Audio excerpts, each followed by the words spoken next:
अब हम ये देखें कि उपवास अगर गलत तरीके से, इंटरमिटेंट फास्टिंग यदि गलत तरीके से कराई जाए तो पांचों वायु, जिसमें प्राण, उदान, समान, अपान और व्यान, ये पांचों कैसे इम्बैलेंस होती है। तो ज्यादातर उदान को लोग अनुभव नहीं कर पाते तो हम उसको छोड़ भी सकते हैं, 4 वायु को तो ले लें। यदि आप पेट, मान लो आपने फास्टिंग रखी, जो नॉर्मल फास्टिंग आजकल ली जाती है उसमें तो खाने की भिन्न-भिन्न चीजें खिलाई जाती हैं दिन में, तो मैं यहाँ पर उस फास्टिंग की बात नहीं कर रहा हूँ जो नॉर्मली माताएं करती हैं। मैं उस फास्टिंग की बात कर रहा हूँ जहाँ पे खाना नहीं दिया जाता, पानी दिया जाता है पर भोजन नहीं दिया जाता है 15-16 घंटे तक। तो उपवास में भी मत दो। अब जब आप बहुत एसिडिक नेचर के होते हो, जब आपके शरीर में बहुत ज्यादा इन्फ्लेमेशन है, आपका स्वभाव बहुत हाइपर एक्टिव है, आपका स्वभाव बहुत रेस्टलेस है और आपका दिमाग कहीं लग गया कि हमको उपवास करना है, इंटरमिटेंट फास्टिंग करनी है, हमको लिवर, फैटी लिवर ठीक करना है, तो फलाना करना है, तो ढिमका करना है, अच्छी बात है। अब आपका दिमाग इंटरमिटेंट फास्टिंग पर लग गया, उपवास पर लग गया, मान लो आप भोजन नहीं दे रहे हो, लेकिन आपका स्वभाव रेस्टलेस है, एंगर में है पहले से ही। अब ये फास्टिंग के दौरान चूंकि बॉडी इन्फ्लेम्ड है, बॉडी एसिडिक है और आपका anger, short time anger, restlessness increased है। अब देखो, जब ये सारी चीज रहेंगी तो और मल्टीपल प्रॉब्लम्स बढ़, वो इसलिए क्योंकि बॉडी में इन्फ्लेमेशन मल्टीप्लाई होएगी, भोजन नहीं जा रहा है, आपका रेस्टलेसनेस इंक्रीज्ड है, रेस्टलेसनेस बढ़ने पर आपकी बॉडी के अंदर इन्फ्लेमेशन मैक्सिमम बढ़ता है रेदर देन भोजन।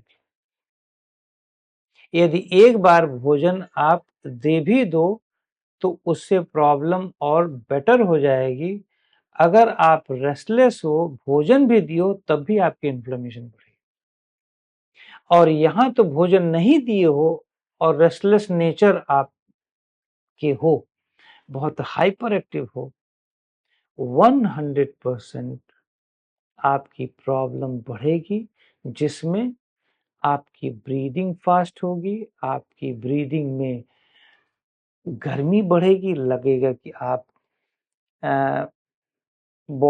सांसें आपकी गर्म है, आपकी डायाफ्राम में खिंचाव होगा, ब्लोटेडनेस होएगी, इवन कि आप खाना नहीं खाएं फिर भी, heart burning, chest heaviness, upper back pain, diaphragm के बिल्कुल पीछे का हिस्सा पेन, लिवर के स्थान पर पेन संभव है, अतड़ियों में पेन संभव है, लंबर में पेन संभव है, पैरों में पेन संभव है।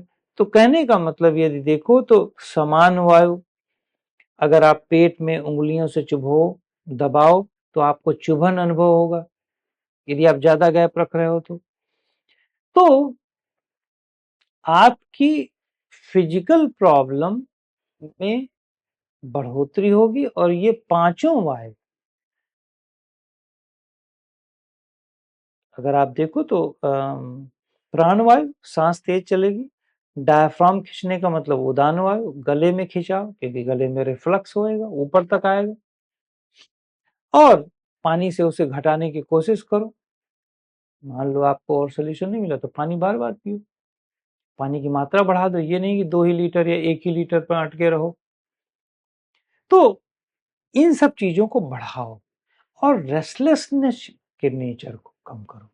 तो आपकी समान वायु, अपान वायु, व्यान वायु, तो वैसे ही जब ये चारों वायु गड़बड़ है तो पांचवी वायु क्या कर लेगी, तो व्यान वायु, और रिजर्व आपका रहेगा नहीं। अब जो वायु का रिजर्व होता है, व्यान वायु का मतलब रिजर्व वायु, जब वो नहीं रहेगा तो आप कि शरीर में और दोष बढ़ने की संभावना है। इसीलिए बहुत सारे लोग जो इंटरमिटेंट फास्टिंग करते हैं, मेरे पास 5-6 महीना या साल 2-2 साल करके डिप्रेशन को लेकर के आते हैं, मूड स्विंग्स को लेकर के आते हैं, भ्रम की बीमारी को लेकर के आते हैं। तो पता चला वो कर रहे हैं लेकिन बीमारी और बढ़ गई।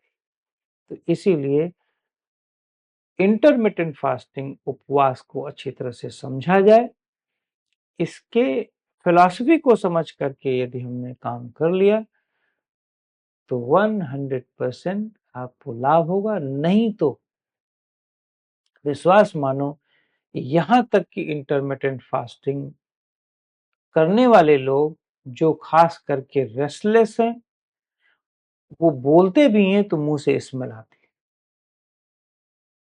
उनकी सांसों में स्मेल आ जाएगी, बोलने में तो आएगी, उनके दांतों में पानी के सेंसेशन की फीलिंग आएगी। क्यों? क्योंकि उनकी रिफ्लेक्स बढ़ गई और उनके दांत खराब होने लगे।